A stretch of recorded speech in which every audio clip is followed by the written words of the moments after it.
Well, hello, Mr. Craig Graves. How are you this week, sir? Hey, Chris, I'm doing great, man. All right, welcome to another edition of Through a Therapist's Eyes. This is the podcast, right? Craig is with us. I am Craig, Chris Gazdick. We invite you to see the world through the lens of a real mental health and substance abuse therapist, as always. The goal to create emotional growth through the medium of the podcast. This is not the delivery of therapy services in any way. Looking for feedback and discussion. I usually say through a therapisteyes.com. I'm going to say through contact at throughatherapisteyes.com. We have an email. I don't know if people really realize that, to be honest with you, Craig. Yeah, we do have an email. There's a couple ways you can contact us, though. You can go to the Contact Us link on the website, and you can send in an anonymous message that way.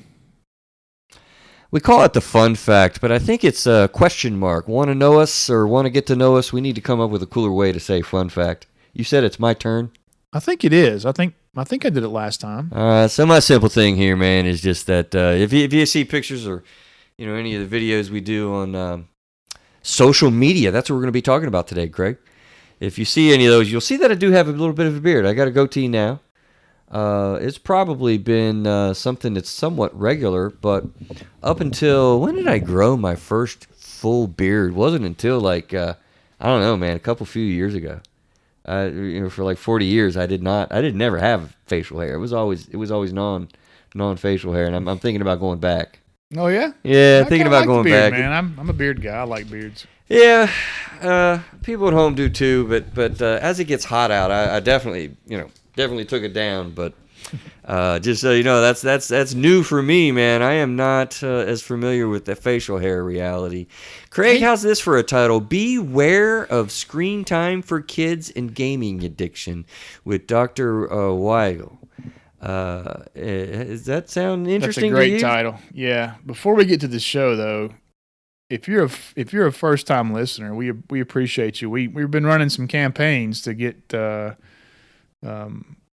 boost our Facebook page, and we've gotten a lot of new likes. We have gotten a lot of activity. So if you're a first-time listener, welcome to the show, and we're grateful you're here, and we love our listeners, our continual listeners too. So we love you guys too. But it's exciting, Craig, because we're building, we're growing, we're getting bigger, and so far as our reach to do what we try to do, man, awareness and mental health and substance abuse, blowing up myths, providing information, disseminating as much as we can, and I've got experience of 2025. I don't know if I did it. I might be pushing 30 years at some point.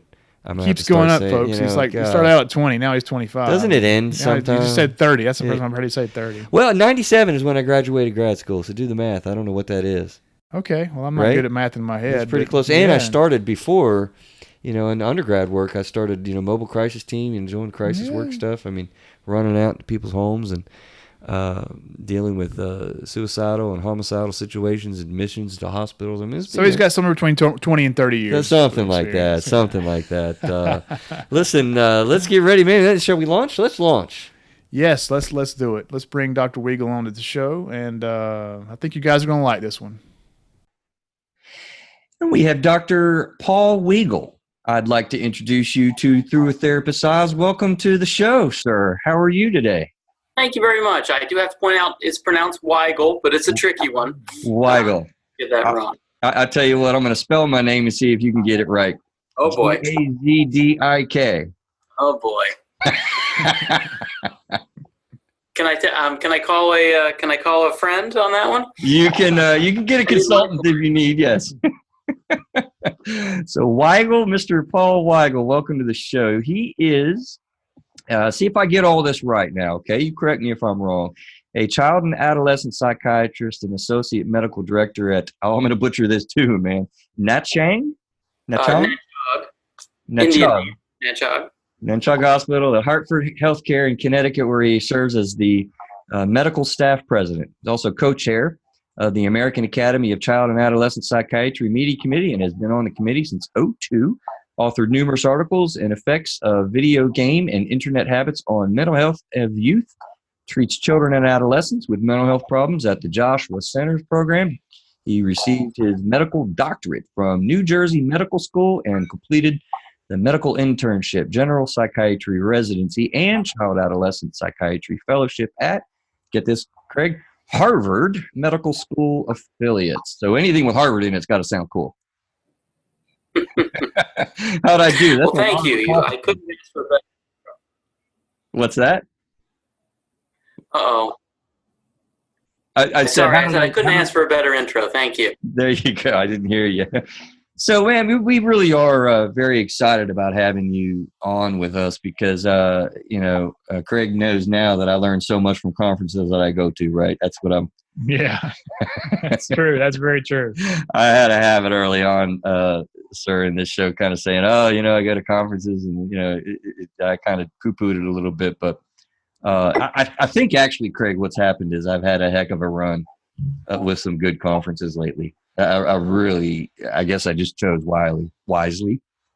And yours was the last one that we just went to on digital screen addictions and gaming addictions. And Craig, I think this guy was on a panel that's been really on the cutting edge of what is absolutely becoming a major national issue on the scene. Would you agree with that?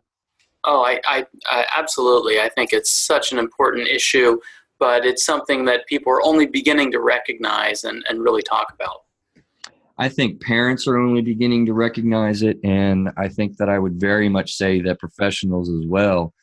I don't know, man. I think I might even go out on a limb and say that we are naive about it. Would that be too much to say? No, I think the world is changing so fast, and we're just running to catch up. As we talked about before, I think sometimes if we don't know the right questions to ask our patients in general, then we risk missing important issues, and I think this can be one of them. Yeah. For our listening audience, it was really funny, Craig, because I think I told Craig, man, we did that show on social media and the parenting in the social media environment. You remember? We did that on a Wednesday. Yeah. And the very next day is when I went to the conference. Right. And so I'm sitting there driving home from the conference, listening to our show, thinking, oh God, did I sound bad? Did I say stupid things? I had to double check myself. I must say, I think I did okay. I think I hung all right. I thought the podcast was a fascinating conversation. Oh, did you hear that particular one? I did. Oh, well, let's start there. What did you think? Because we took a different angle, really, from the kind of the parents' point of view in our conversation. Yeah. Now remind me. So that was the first one I listened to of you guys, but you were not. You were. That's right. You were talking more about the parent and kind of the balance, I think, in between. Helicoptering, right? Right. And being too involved. And then sort of, letting kids run wild, and we want to let them make their own mistakes, but we don't want to give them quite enough rope to hang themselves with. That was part of the juxt of one of your conversations. Absolutely, yeah. And it came from Trisha's conference that she went to that really highlighted how we give them inadvertent bad messages about the world with, and it was funny, man. I was talking to a parent really very recently. And he's like, oh, yeah, no, we don't do that. We don't monitor and everything with this 7-year-old kid. And ultimately he said, but they have a little watch thing is all they have. And there's a GPS on the watch. And so, we can watch them anywhere they go. And we always know. So it helps us to make us feel comfortable. Inside my head, I'm screaming like, yeah, that's it. That's, we get such anxiety as parents about right. that. Yeah. Whereas our parents didn't even think twice about it. There was no tracking us as we ran out into the surroundings. I literally remember my next door neighbor being made fun of because his parents used a cowbell as the signal to get your little butt home for dinner. I'm glad. For a moment, I thought you were going to say he wore the cowbell. That would have been really. No, he didn't. I'm going to switch up. I was going to start with just a broad question. We're going to come back to it so you can kind of get your brain moving on how you want to go with it, but how do games and social media affect kids and how they affect adults respectively. And I'm just going to broad that out and hit you with it. But instead I was thinking, I want to start with what kind of hit me when I was listening to y'all on panel through that day that I think really kind of captures the extent of the topic that we're talking about. And you guys talked about it there, so I'd be curious what your comments would be. Craig, you remember, and this is where we get to catch them cold. You remember in the 80s, right? We had this thing called big tobacco. Yeah. Right?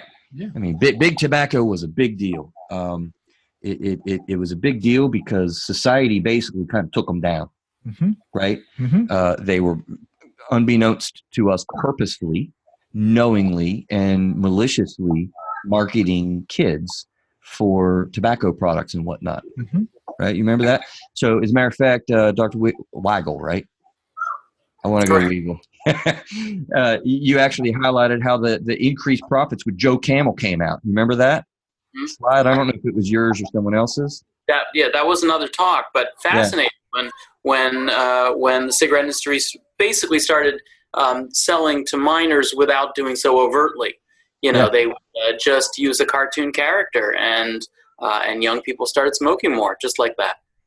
So, Craig, if you think about the word big tobacco, and then you heard these next two words, what do you think about that? Big media.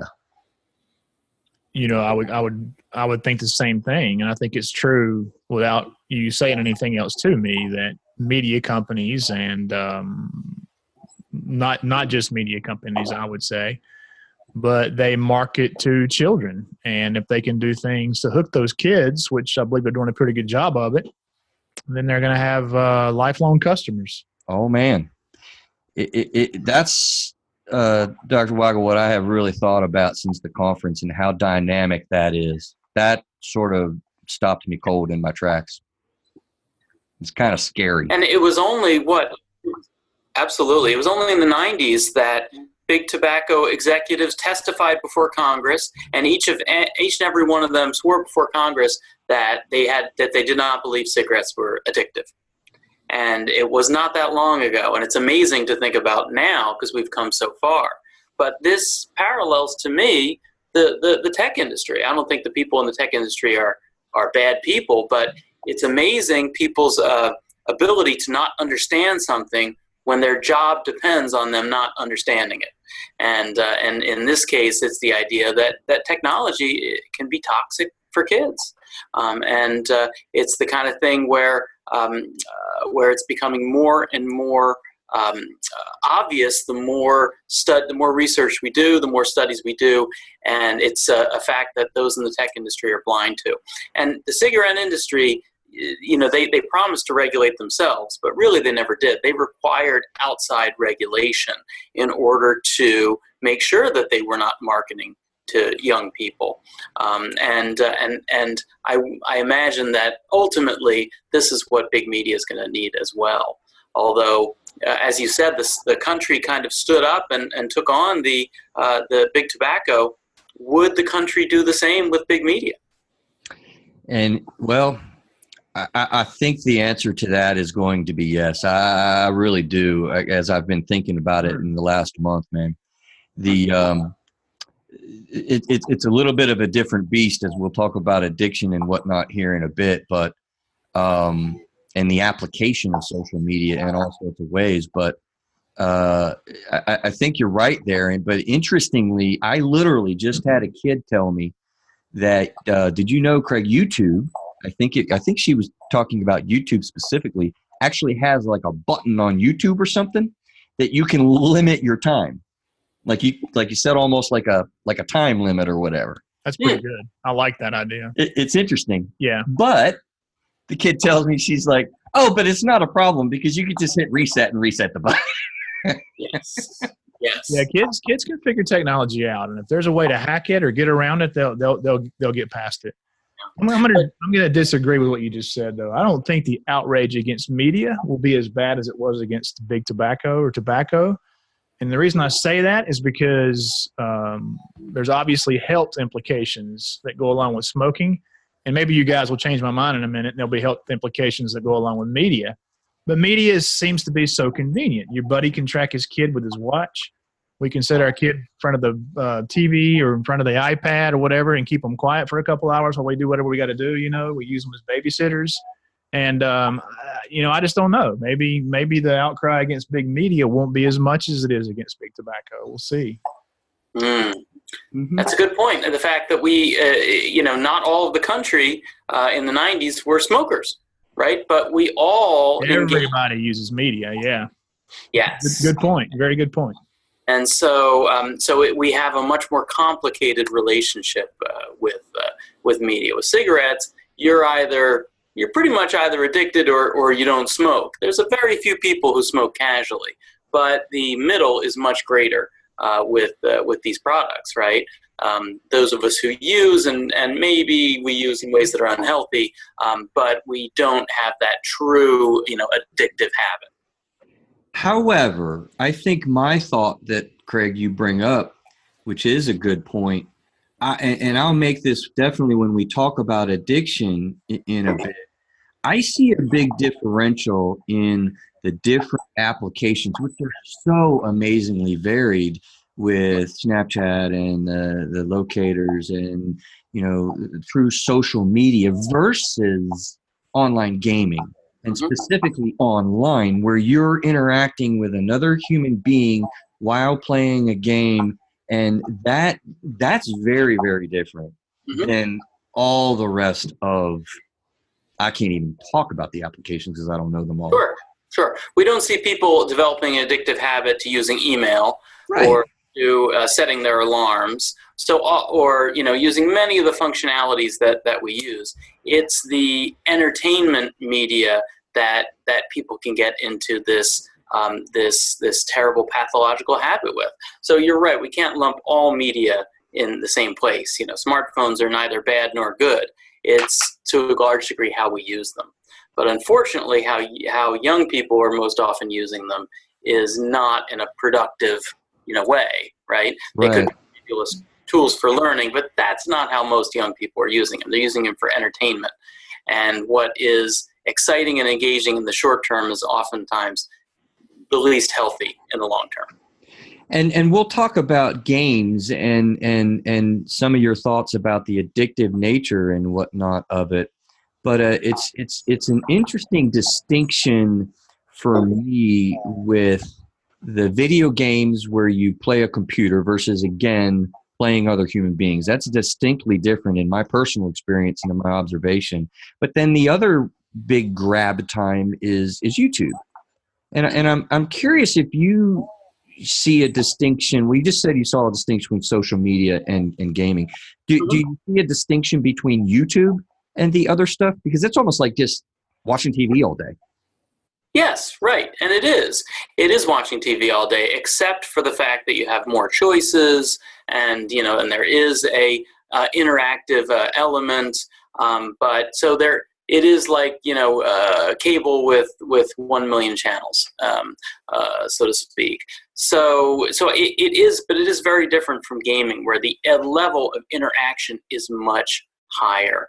When you're watching YouTube, you can choose from 1 million different videos, but you don't really have much more control over the way it goes, right? You're watching a video, you can watch it or you can watch something else. When you are in the video game world, the amount of control you have over the avatar and over the action it's immense.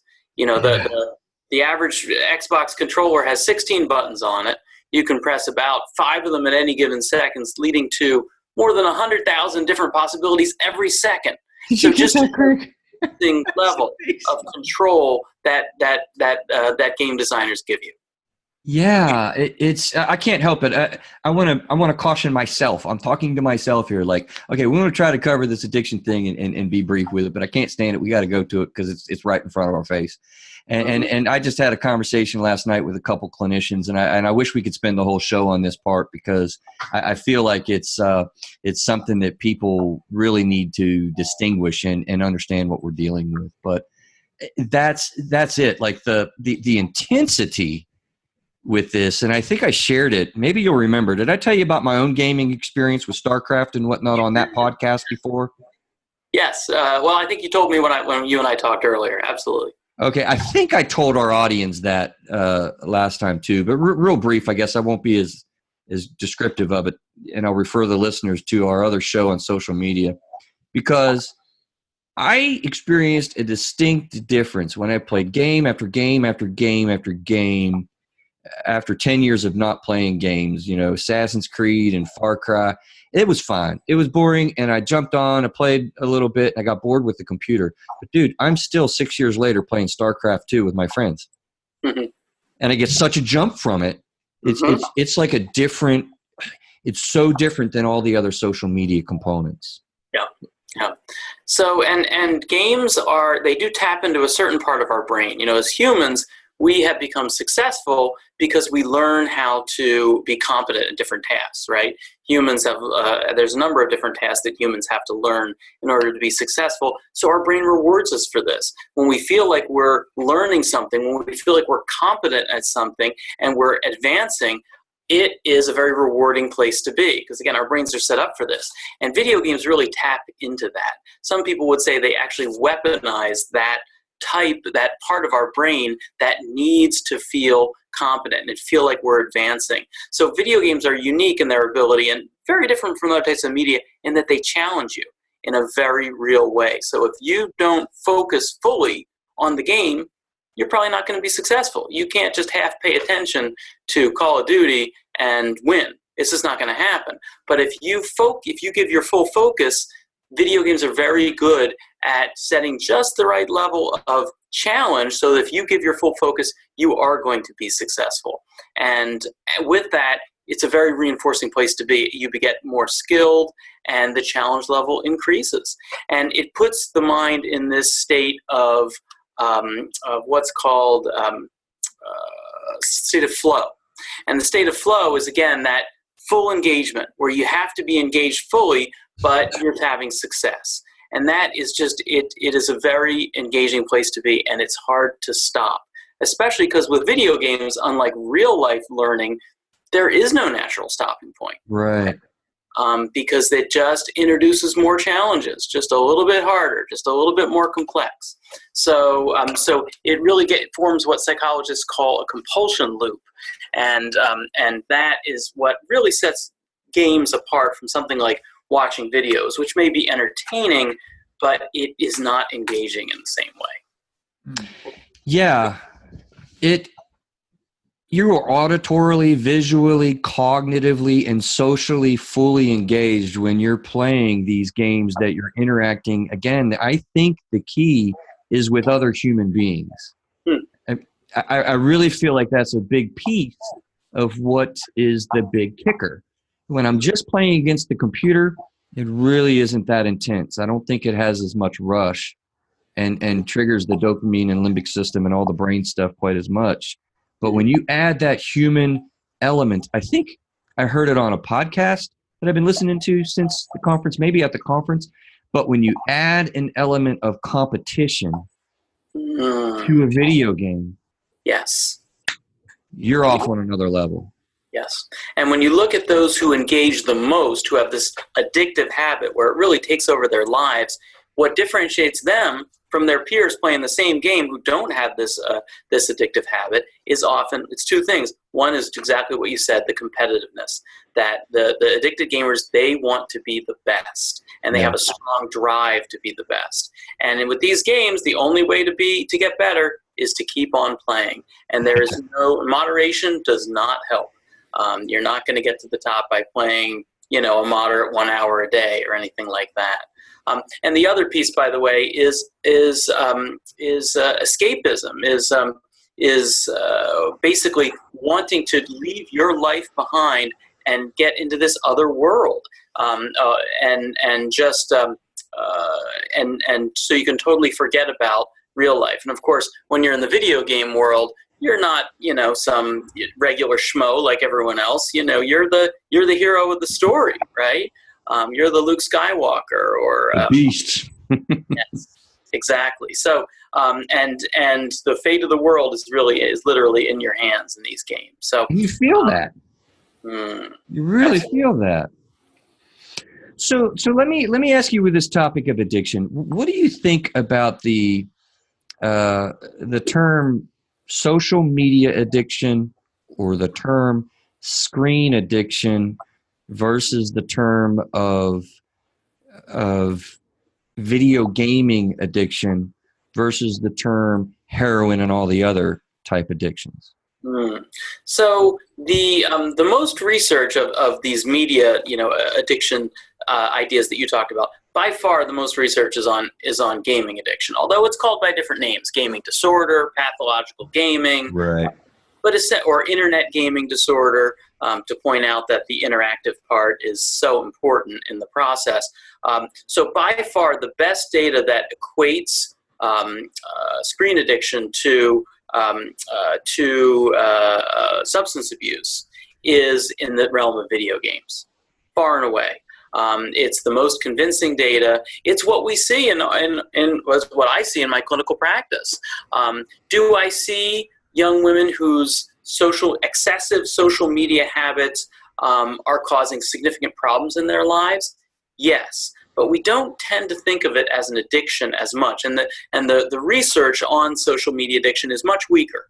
And people are not presenting as much for this. You will much less likely see someone who it's clear that the social media has really ruined their lives. But unfortunately, that is not uncommon with excessive gamers. Wow. Yeah. So I thought we were going to have a long discussion about this, and maybe it's just an agreement. Because I have a concern as a longtime substance abuse professional, and I'm curious. I shouldn't have said that first, and it's a little bit leading. But do you have a concern about the liberal use of the term addiction? I mean, how do you see that in your travels, particularly with professionals, let alone the public? Yeah, and so it is a concern.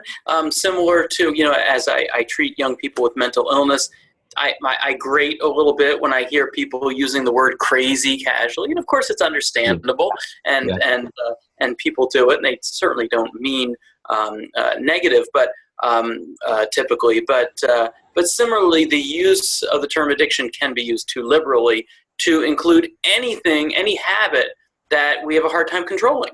But not every habit that we have a hard time controlling is an addiction, obviously. And to use it in that way really does disservice to people with a serious substance abuse addiction or another addiction which has really caused huge problems in their lives. And it really does a disservice. So when people talk about being a workaholic or a chocoholic or a shopaholic, but I do think that there is a continuum of behaviors that give us quick reinforcement. So the difference between a compulsion and an addictive habit is that addictive habit is something that's pleasurable, right? A compulsion might relieve anxiety, but it's not pleasurable on its own. And there is a continuum of, you have on one end, things that people like to do, but are rarely going to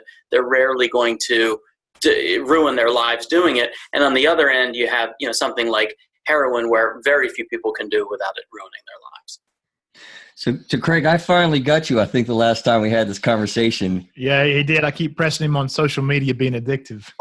And this guy is he reinforcing? Yeah, I was hoping he was going to come on and debunk you, but I guess I'll have to eat I'll take my lumps, I guess. And I have to hedge a little bit in saying that, for many young people, their social media habit is very, very unhealthy. Oh, yeah. They can absolutely have a hard time controlling it, and it can cause significant problems in their lives.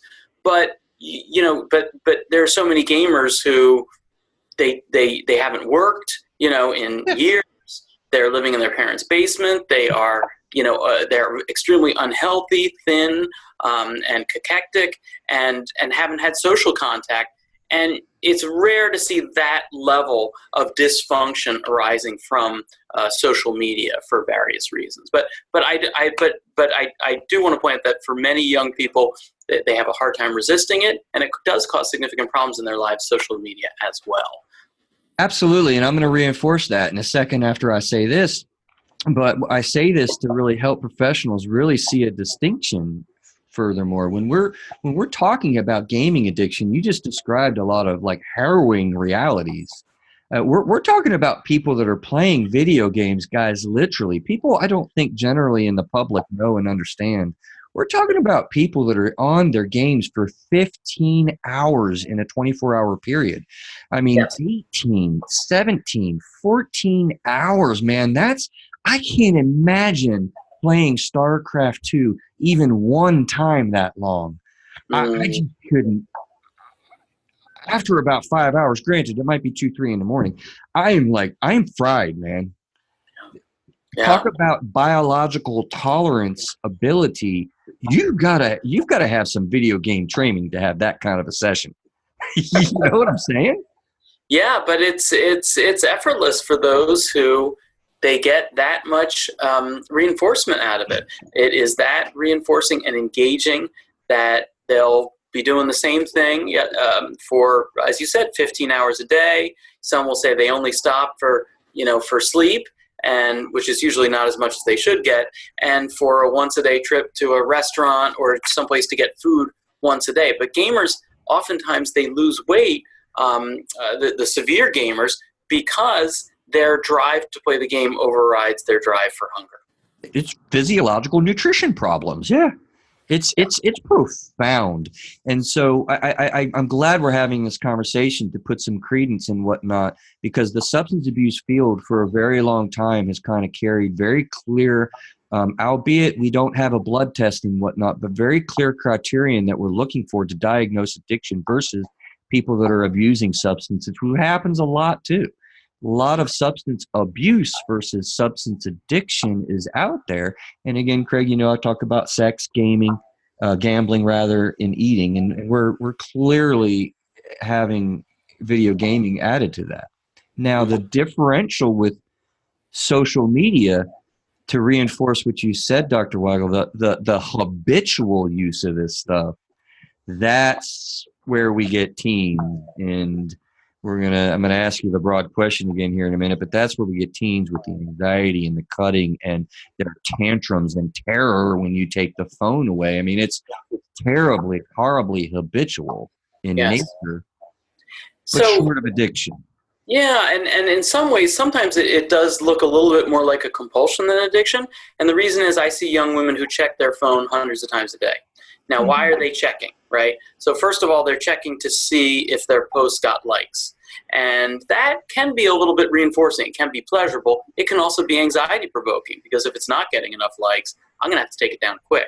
Another reason that they're checking, though, is they're anxious. They're worried that their friends are engaging in something enjoyable without them. They're missing out. That's the FOMO, right? The fear of missing out.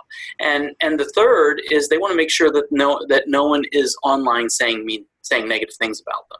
And they feel like they have to be there to protect their online reputation. So you can see that some of the reason they're checking is expectation of enjoyment.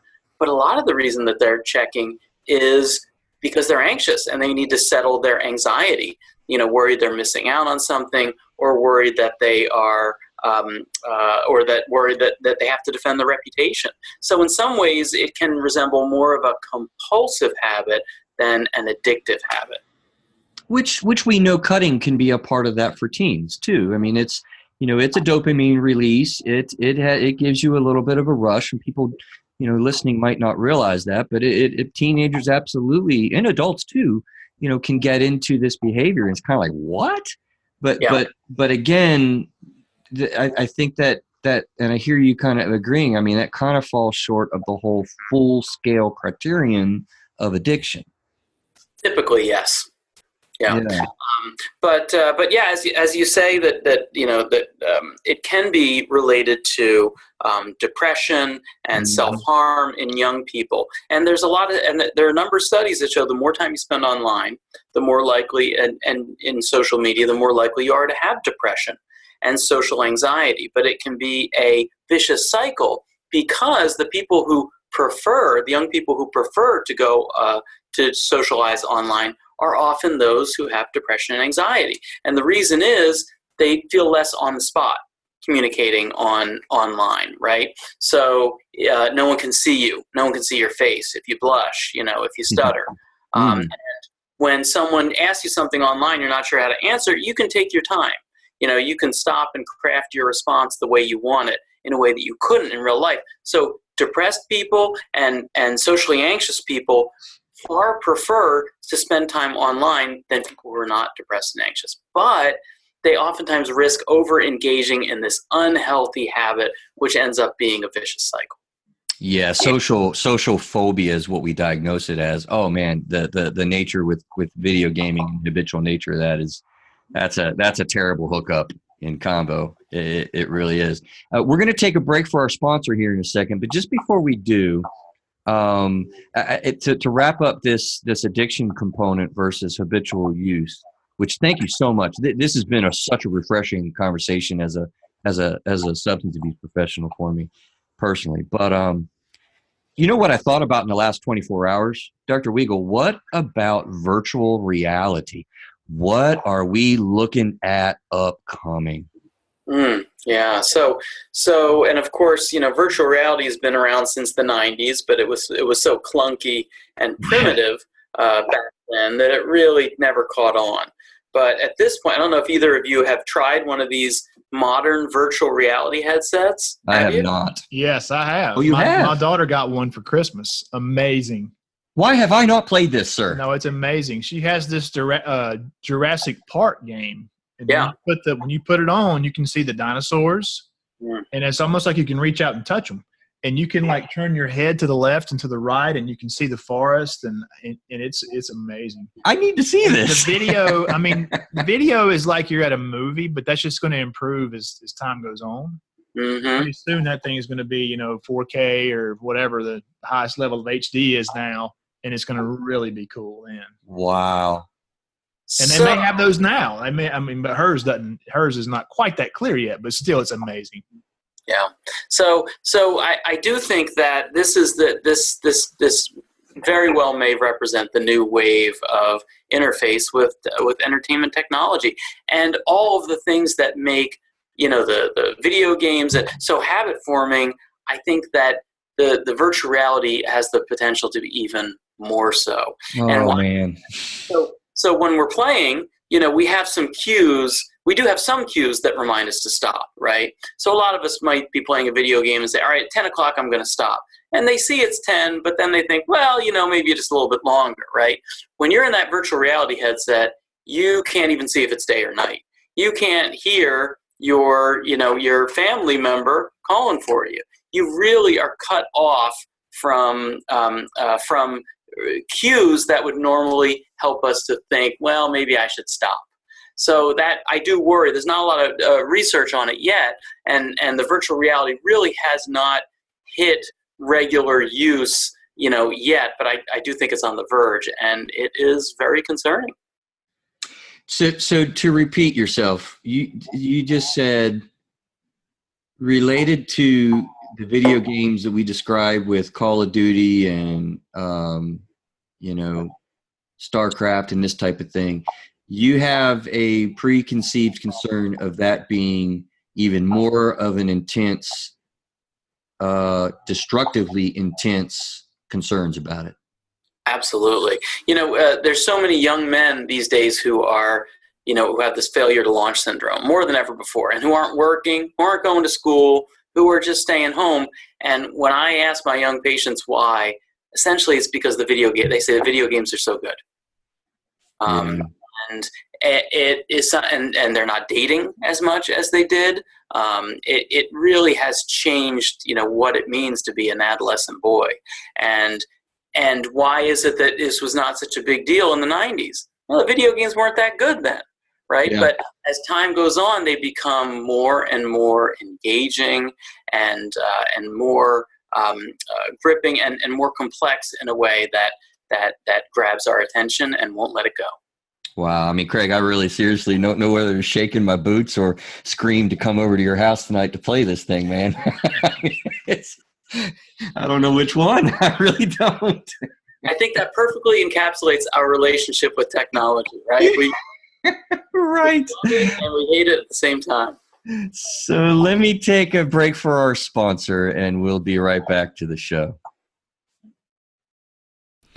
And a moment for our sponsor at NetSmart Technologies, Craig, right? Yeah. NetSmart Technologies at helper.com. They have been with us. We love it. We have a great time with them at Metrolina Psychotherapy Associates. They make things work easy.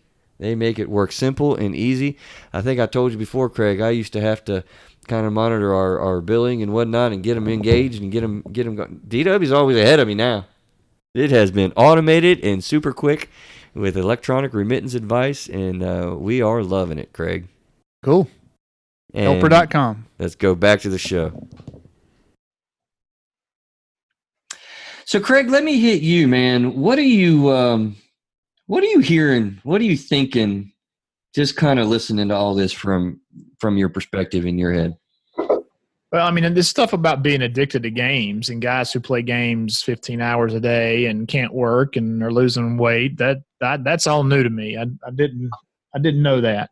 And so I think I don't think I've learned anything new yet on social media. I do think the virtual reality thing is an interesting point.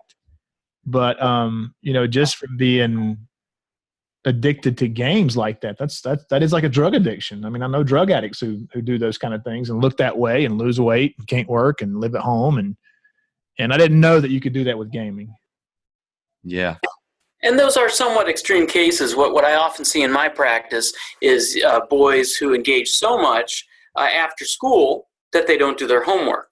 And what can happen then is that they start to fall behind in school. And they start staying up so late playing games that they're exhausted when it comes time to go to school. So they start doing more poorly. They start, failing in school. And then they're getting up in the morning. They're exhausted. They haven't done their homework. They figure they're going to fail no matter what. So why go? So they stop going to school. And, wow. and this is something that I see not uncommonly in my practice. So you see these young men who don't go to school, sit at home, and play games all day. Yeah, as do I. But again, not Snapchatting all day. There is a distinction I really kind of feel like. It's the interaction with their peers, and that them and their peers in their social group just can't get away. Mm. I mean, just one more voyage on what's the game that every kid plays, dropping from the plane. I'm just brain farting. Fortnite, yeah. I mean, just one more voyage for Fortnite, and only one voyage is like, it's a 5, 7, 8 minute game. It's not like forever. Yeah, right? It can be 20 depending on how long they last. Yeah, if they start winning, exactly, and then it's just one more and one more and one more, like you said before. So, real quick before I forget, for the listening audience, Craig, we definitely have some things I want to put on the show notes. There's an excellent TED Talk on YouTube that I really think that you should check out, audience. It kind of goes into really highlighting some of these things further, and also what is this? Maybe it was an article, Why Excessive Consumption Limits Your Creativity. I found that to be pretty cool. Actually, somebody sent them to me and did my work for me, to be honest with you, Dr. Weigle. It was awesome. Oh, great. They did. I'm gonna say the truth about that. So I want. What's that? What's that? Which TED Talk is that you're referring to? Oh, man. Which TED Talk? How to qualify that. I don't know. We'll send you the link. Yeah. We'll send him the link. Yeah, please. Yeah, he's a tech guy. I got a HTTPM dot thing that is on here. So I want to end today talking in a little bit about what, Craig, you kind of caught me a little bit flat-footed on. That was my listening back on our social media, Parenting in a Social Media Environment show. He asked me, Dr. Weigle, what suggestions would you give parents? And I gotta be honest with you. I was a little embarrassed and frustrated with myself. Remember how we kind of kicked through that, and I was kind of like, I don't. Yeah. I sputtered a little bit. So I want to end with that for sure. Yeah. Which leaves us only about 10 minutes or so to look at what I was going to open with. So here we go. How do games and social media affect kids, and how do they affect adults? Sort of just broad scope to you to see what you would say. Yeah. Well, in general, I think that the biggest effect they have, for bad and for good, is that they displace everything else. Right. The average kid and average teen in the United States spends 7 hours a day on screens. That's average. So, which over the course of the year is twice as much time as they spend in school. it has really changed things. Looking at the year 2000, it was just above half as much. So in just 18 years, the average use has doubled. Now, so with this change, what are they not doing, right? If you're spending 7 hours a day on average, and of course there's some who spend 12 hours a day and some who spend only a few, then what are you not doing? There's some terrible things that you're not doing, right? Adolescent drug use and alcohol use has declined, right? They're not smoking or drinking as much as they did. Even pot, for all the concerns about it becoming legal, average teen is using less pot than they were 20 years ago. Is that right? They're also not having sex. Oh yeah, wow. Absolutely. Yeah. The CDC has data on last month use for all sorts of different substances. Sex is down too? Yeah, well, certainly if you don't count sexting, then yes. So they may be sending each other pictures, but no one's getting pregnant. The teen pregnancy rate has plummeted in the last 20 years. So they're not. Yes. Also, they're not driving, so the teen car accident rate has plummeted. So accidents are no longer the second. Have decreased very significantly. They're about half of what they were. Teen death by car accidents around the year 2000. And finally, violence. The violent crime rate among adults, yes, but among teenagers as well, has also plummeted since the 90s. It's half of what it was. So they might be shooting each other online, but they're not shooting each other in the streets, right? Wow. So these are some of the really positive changes that have come with it. So when parents, when they see their kid playing games and they have mixed feelings about it, they're sitting in a room all day, a lot of times parents, at least they know where they are, right? They're not worried about their physical safety and all these things that used to haunt parents much more so in the 80s than they do today. Now, there's also other things, of course, that they're not doing, and that's activities with educational value, right? Teens are spending less time doing homework than they did. They're spending less time reading for fun than they did, so this is something that has really changed. They are getting less exercise than they were, and the obesity rate continues to climb, which has been climbing with the rise of screen media in the lives of young people since the 70s. But it has continued to climb in recent years, and all of the ailments that go with a lack of exercise, back pain and neck pain, and all that kind of stuff. Interesting stuff. So you brought up the negative side of it. So buzzkill. I was going to say, well, great, bring on the virtual reality. Well, I was just going to say, if these games are better than sex, I'm going by the store on the way home and get me one. Yeah. No, but on a serious note there, you said something else I thought was interesting about the violence among teens going down, because, one of the theories that you hear about school shootings and stuff like that is these violent games are desensitizing kids to this thing and maybe making them not see reality. Is there any real evidence behind that statement? It's really hard to study school shooters because they're so few. I mean, I know we're hearing about one, it seems like every other day, but it is very hard to study that kind of thing. That said, there is a massive amount of scientific literature that shows us, studies that show us that playing violent games does make people more aggressive. It does desensitize to violence. These things are true, but the effect size is actually very small, right? So it doesn't push an average kid to become a killer. It does not. It gives you a tiny little nudge in that direction, right? Right. So you're less likely to be helpful to other people. You're more likely to see other people as hostile, but the effect is small. So, of course, most kids are playing violent games to some degree, and most are not becoming violent, right? So there is data that shows us that we should be concerned about the negative effects of violent games, but it is not the sole cause of this kind of behavior, not by a long shot. Now, the other thing I do want to point out is that oftentimes killers have used violent video games as a way to train to be better killers, and I do think these games are very, very realistic. This young man, Anders Breivik, who killed 77 people in Norway, said the way he trained, he did train at the firing range, but he also trained by playing Call of Duty. He called it training simulation. And the U.S. military uses these type of games to train soldiers so that it can actually make killers more effective, unfortunately. Wow. Well, let's get to parent suggestions, but before I do, I'm skipping a lot of my questions, Heidi.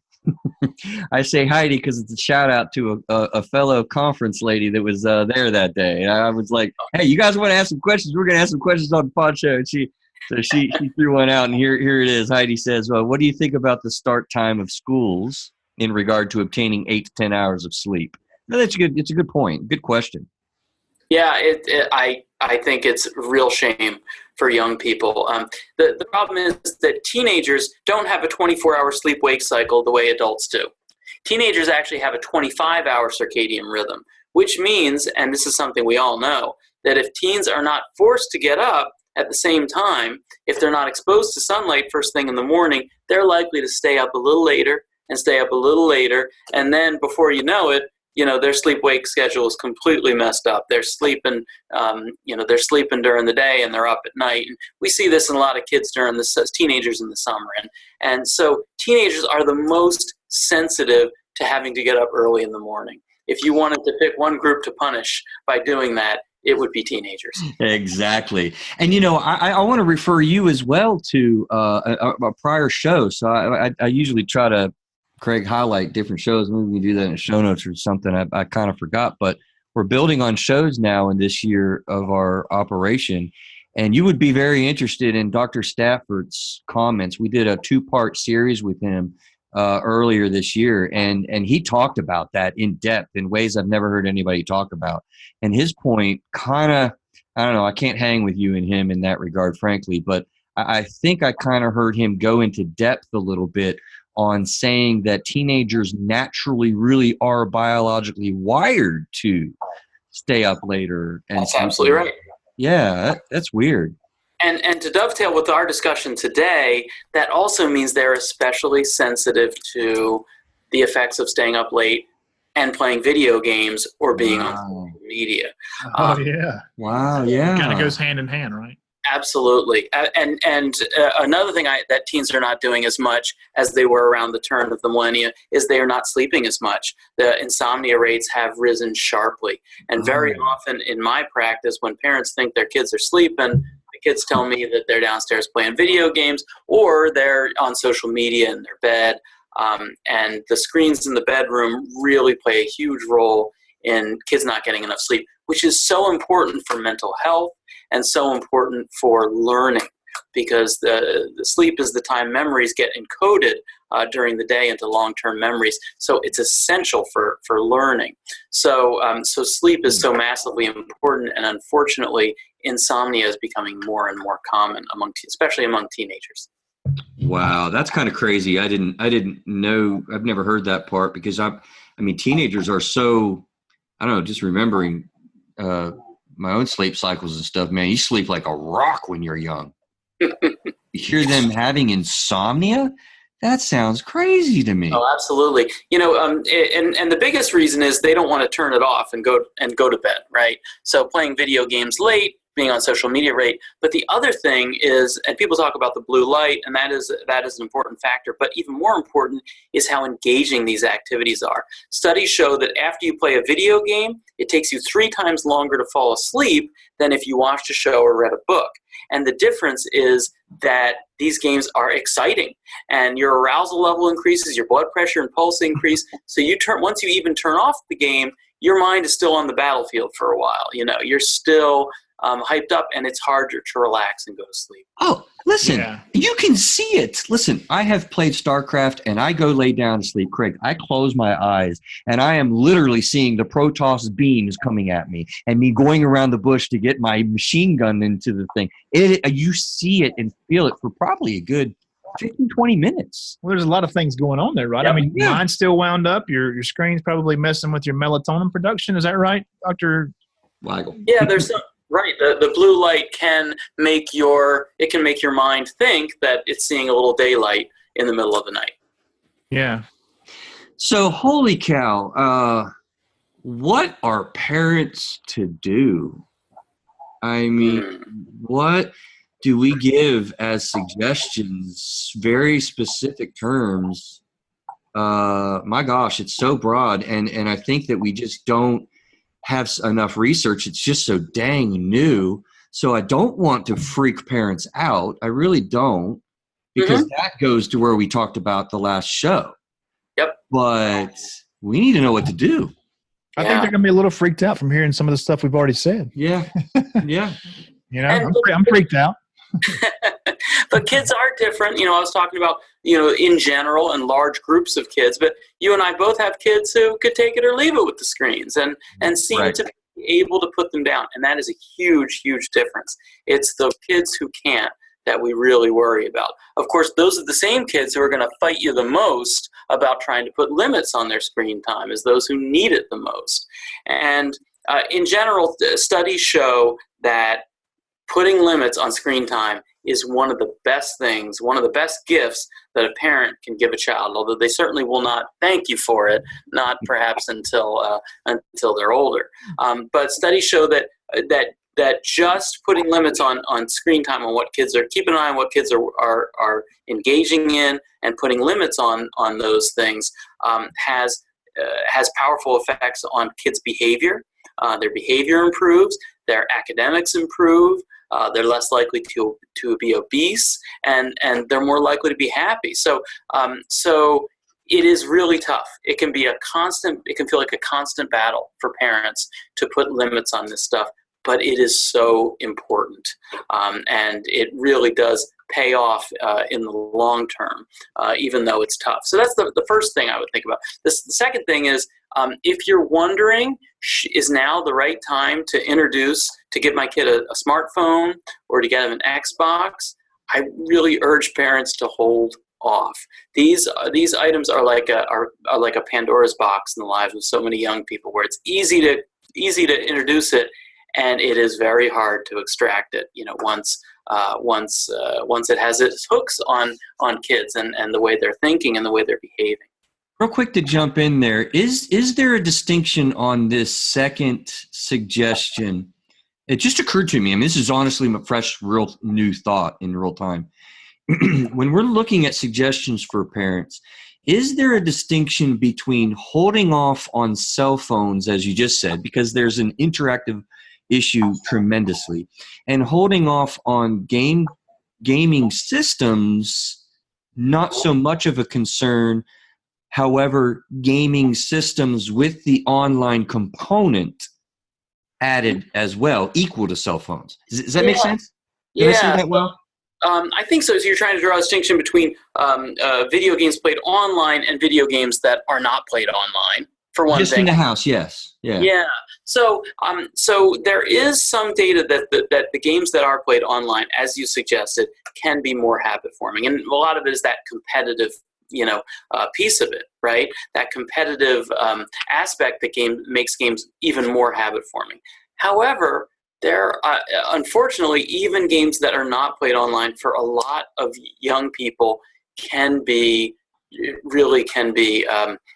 terrible influence in their lives. And of course, it does vary. Some kids don't care for video games at all and wouldn't play it even if allowed them to play all they want. But I certainly see a number of young people in my practice who, online or not, once they start playing these games, they can't control themselves. They become obsessed. They become aggressive or even violent when parents try to put limits on them. And for so many kids, it's just better not to introduce it at all. There was one study where researchers had two groups of fourth grade boys. Half of them they gave a free Nintendo Wii, and the other half they said, "We'll give it to you in 4 months." Right? And 4 months later, those who got the free game console, their reading scores declined. Their classroom behavior was worse, and their teacher reports of how well the kids were doing, they all declined. So So it had a significant difference just giving them the gaming console. So I do think that there are differences for sure, but the telephone and online games may be even more habit forming. But I wouldn't say that the games that are played, offline are necessarily going to be benign.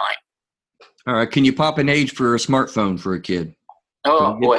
So I know. Sorry, I apologize. Yeah, that's the $1 million question, right? But really, what you want to make sure is that the kid can handle it, right? And kids really need to learn responsibility before they get the phone, because the phone can really get in the way, right? It's so much harder to teach a kid what they need to know when they're distracted by the phone. So if I had to give it an ideal age, I'd say on average for most kids we're talking 16 or so. Now I know that is not the average age kids are getting it. They're getting it much earlier. However, anecdotally, I have seen parents who are fed up with the fact that the smartphone has caused so much problems in the lives of their teen, who have gone and destroyed it.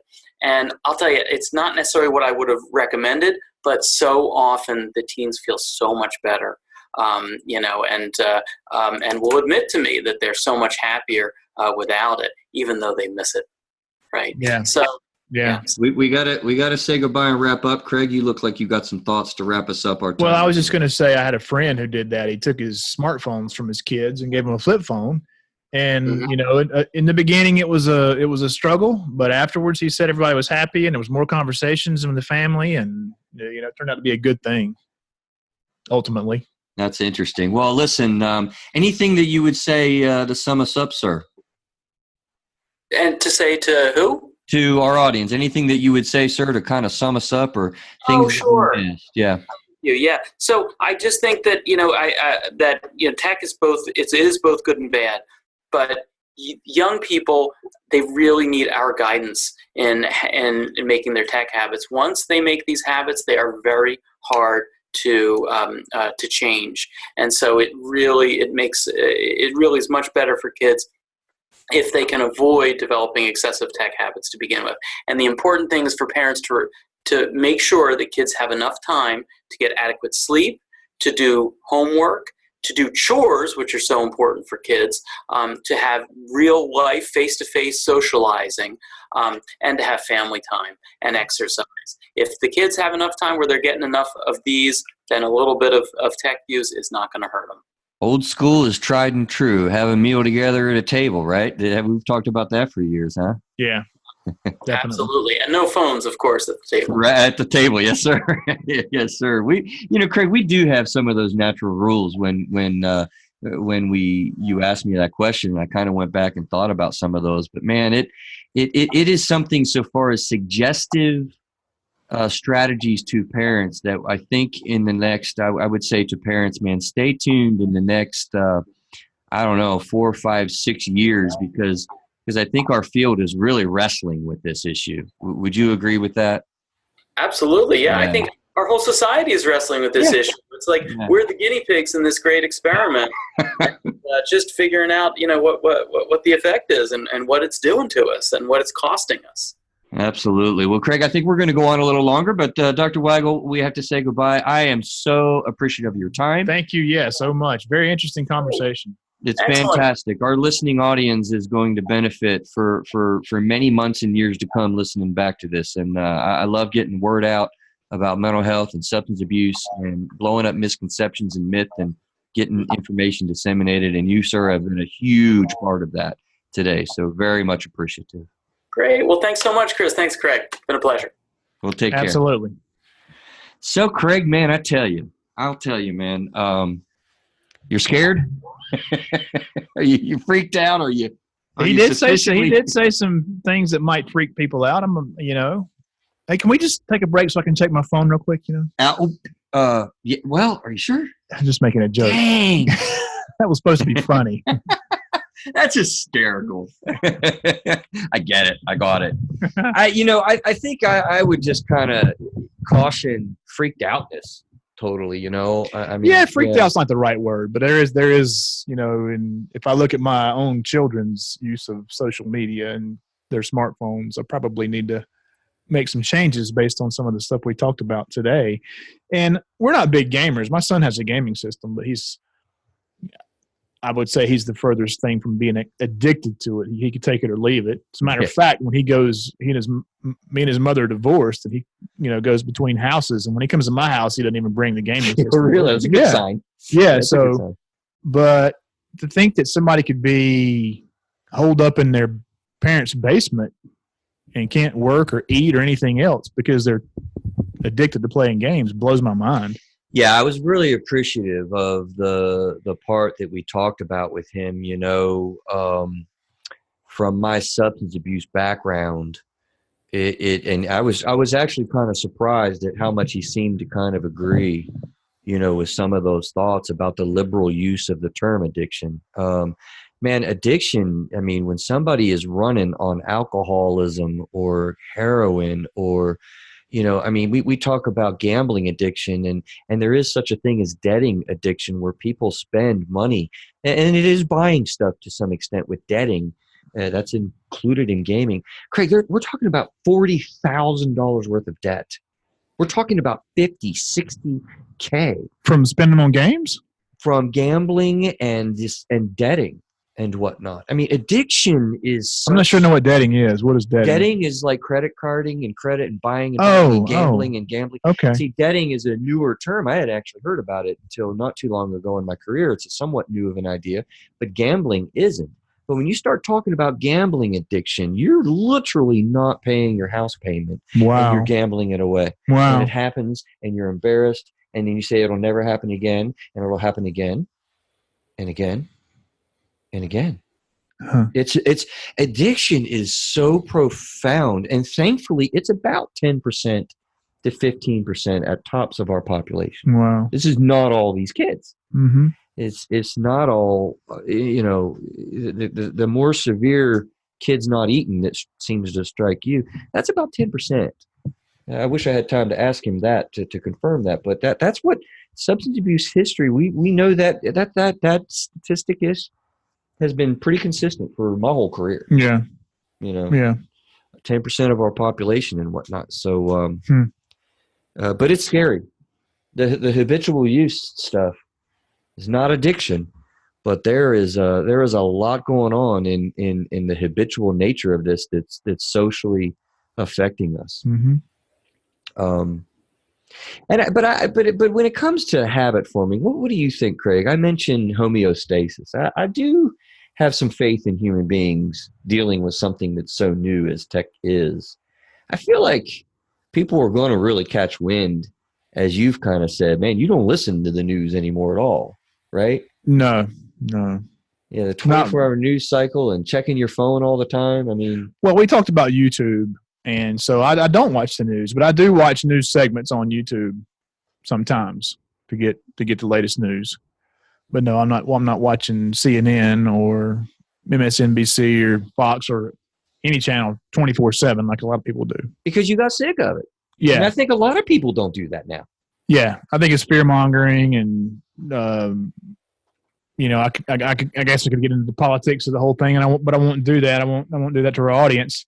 But yeah, man, you don't know what to believe. You know, the media is just going down the crapper in our country. Well, the media has. We could probably do a show on that for sure. It's not news anymore. It's opinion. It is. And agenda based. Drives me nuts. Yeah, whichever direction you want to go. But here's what I see about the 24-hour cycle. That means a little different than me than the political stuff.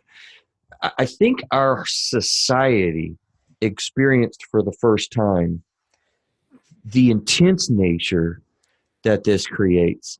And immediately, I think we got out of it because we didn't like the way that it felt. Do you remember what it was like watching 9/11 on TV? Yeah. Right? Yes. I mean, I didn't do a lick of work that day.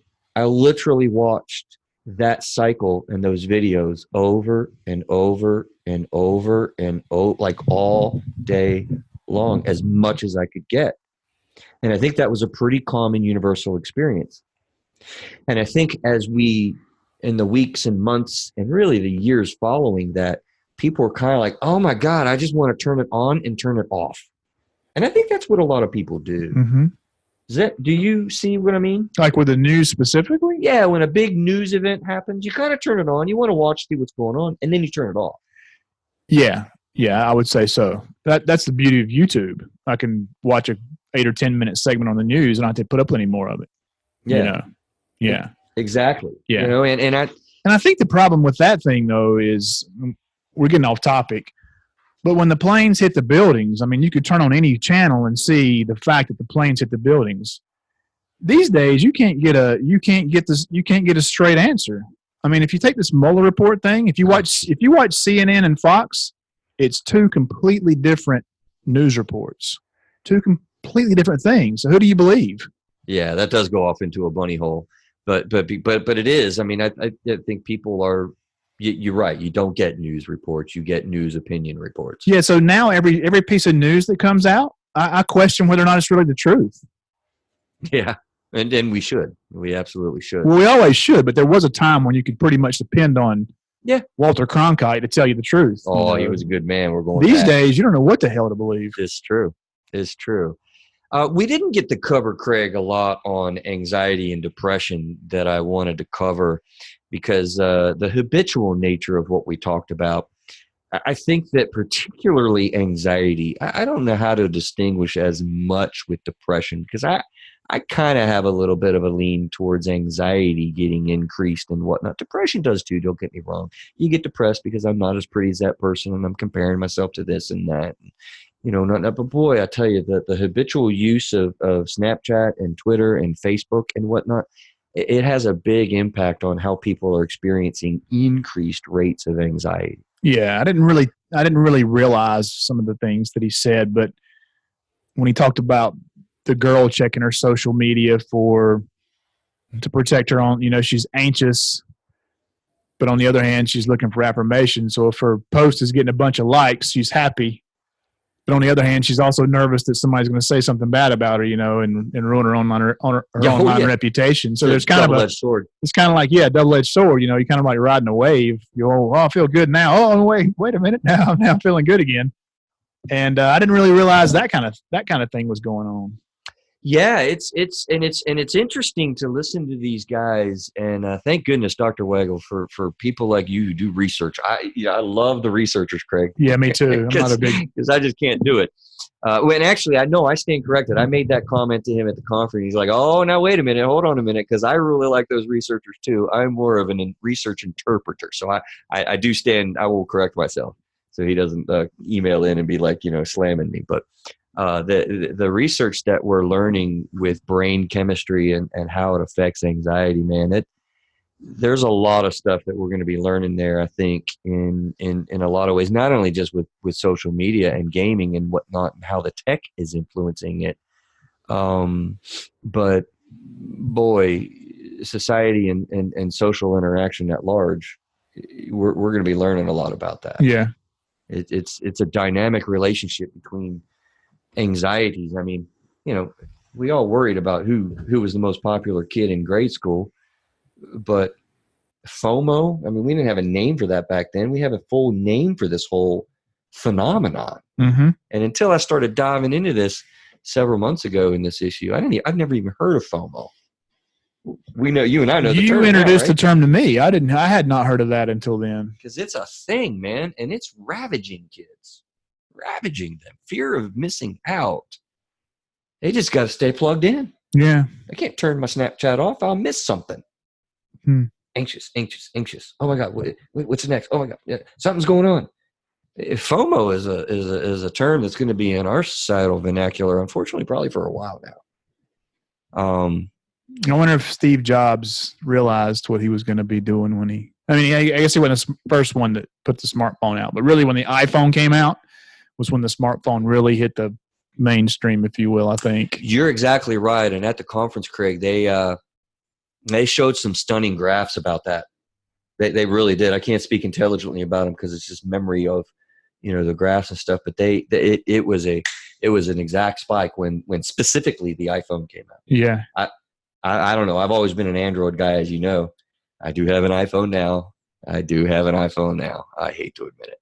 Yeah, I converted him, guys. He really did. But when it came out, man, we saw a spike in a lot of this kind of stuff. I don't know what it was about teens and iPhones, but my kids wanted iPhones. They weren't like, oh, we got to have an iPhone, Dad. I think the iPhone was really so streamlined and something so new because there were smartphones on the market. There's a story I heard, and I don't remember who it was, but one of the executives at Google or Samsung or somewhere was riding through Manhattan watching the iPhone thing on his TV in his car. Yeah, or something. And when he saw the iPhone, he called his office and said, "Oh my God, we got to scrap what we're doing and start over." Oh, wow. Because the iPhone was so revolutionary. Really? To compare with their product. Comparably so to yeah. Android Oh, yeah, stuff, yeah. Streamlined, you mean? Yeah, just it was so, simplistic and so sleek. And, I mean, look at the iPhone. The iPhone's, especially in the beginning. That's what won me over. It is simple. You're right. That's interesting. Yeah, and I had a BlackBerry before that, Yeah. And it's got the kludgy screen with the keyboard on it, and then the iPhone's just touch the screen and everything's right there and so sleek and good looking, And it just popped. Yeah. There's got to be some interesting brain chemistry. It's like everybody else was driving a Pinto and Steve Jobs pulled up in a Lamborghini. Nobody ever seen one before. It's not an iPhone advertisement here. It's just an interesting. I'm just stating facts. Back then, the iPhone was way ahead of anything else. Yeah, and in some regards, I would be curious what a researcher would say. Is it still? I didn't get to ask him this. I just didn't get to it. But what says you, Craig? I have thoughts about it. If you could, given what we've talked about here today, would you wave a magic wand and wave us back to the days and time before tech, before even the internet maybe, or before technology boomed when it did? Would you take us back as a society and feel that we were safer or better? No, I wouldn't go back. I don't think, I don't think I would go back. Just about everything I do, I can log on my smartphone. So I can, nothing to do with social media, so I do intermittent fasting. I track those on there. I can track my runs, my workouts. I've got a Tabata timer on there when I work out, there's so many other uses for that thing that have nothing to do with social media. I can take a picture of my kids or a little video at a baseball game. So there's so many cool things you can do with it outside of Facebook and Snapchat and Instagram and all those kind of things. Order groceries and have them bring them to me? Is that what you told me? Yeah, order groceries on my phone and they just show up at my doorstep, in a couple hours. It's amazing. So no, I think that the smartphone itself was a great thing. Would I expunge Facebook and all these social media things? Maybe. Well, we're using social media for through. No, I wouldn't expunge it. Yeah, because that's how we're getting the word out about our show. Right. So no, I don't think I would, but I think that it's like with something new and there's no research behind us. We're finding all these. We're like guinea pigs, man. He made that clear. We're the research. Guinea pigs. We are. We really are. We are the people that will be researched. The people that are kids, particularly nowadays, are our child generation. If you're under the age of 25, are going to be researched on these issues. Yeah, that kind of trips me out as a parent, to be honest. But I urge our audience, don't be fearful. I think we've got to be aware. I think we've got to make ourselves aware, not bury our head in the sand, know what your kids are doing, talk with them, have conversations. You want to talk about social media. You want to talk about, in real face-to-face conversations. That's I've been thinking a lot about your question, Craig. What would you suggest for parents? And that's some of them. But I think being fearful and going back before it is unrealistic. I think he gave us an answer. Put those limits in place, my son's not going to like Dr. Weigle too much when I go home and take his cell phone at 8:00 tonight. Yeah, yeah. But sorry, Adam. But yeah, I think it's a great tool, useful tool. It's a good way to stay in touch with people that you might not have seen. I was talking to somebody. My son, Jonathan, and I told him, after you graduate from high school or college, you might not ever see anybody again. back when we were his age. Yeah, yeah. And now everybody you've ever known your whole entire life is probably on Facebook, Still listed. and you're connected to them. So there's definitely some benefits and cool things about it. I really do. I go back to a friend of the show. I think I said this before, that Adrian made the point with technology anxiety, that episode, man. It really has increased our choices. It's increased our options. It's increased in many ways, our possibilities. I think Dr. Weigle reiterated that today, YouTube, it's like watching a TV with 1,000 channels, but don't fear that, because you can only watch one channel. Yeah. The great thing about YouTube, man, is there's no commercials, and I can pick and choose what I want to watch. And, I can watch so many interesting shows that are not regulated by the FCC. I talk about Joe Rogan a lot, and a lot of times he might need to be. He's cursing like a drunken sailor, and sometimes they're drinking, booze on there, smoking weed or whatever on the Joe Rogan show. You can't see that on Channel 3, No, you will not. on your cable station. So YouTube is a great resource. Yeah. Craig, sum us up, not so much the normal way you sum us up, but like I said, this is really new for us in the field, and it's new for parents. I feel like there's a lot that we talked about here, and I'm sure in time to come we'll be talking about it a lot more, because there's so many new thoughts and new concepts that need researched and need to be checked out, because it is so profound. But as a parent, as a podcaster, as a society member, what have you been thinking the last hour and 20 minutes? I don't know if I've been thinking from that perspective, but I think I've learned a lot listening to the conversation with Dr. Weigle, and I'm going to probably put some boundaries in place with my own children based on some of the things we've talked about. And, I did learn a lot about gaming systems, and I think that we need to communicate these things better to our parents and children, because a lot of the things, like I said, a lot of the things that we talked about today are new to me. And hopefully our listeners are going to hear and learn from this episode too, and, act accordingly with their own households. But I don't know. I just don't hear a lot of conversations in the world about these topics. Do or do not? I do not. Maybe it's because I'm not plugged in, but I don't hear a lot of stuff about it. I think it's because we're really unawares. We this is so new. It's moving so fast. Yeah, it is. So fast. I mean, we can't keep up with it legally, and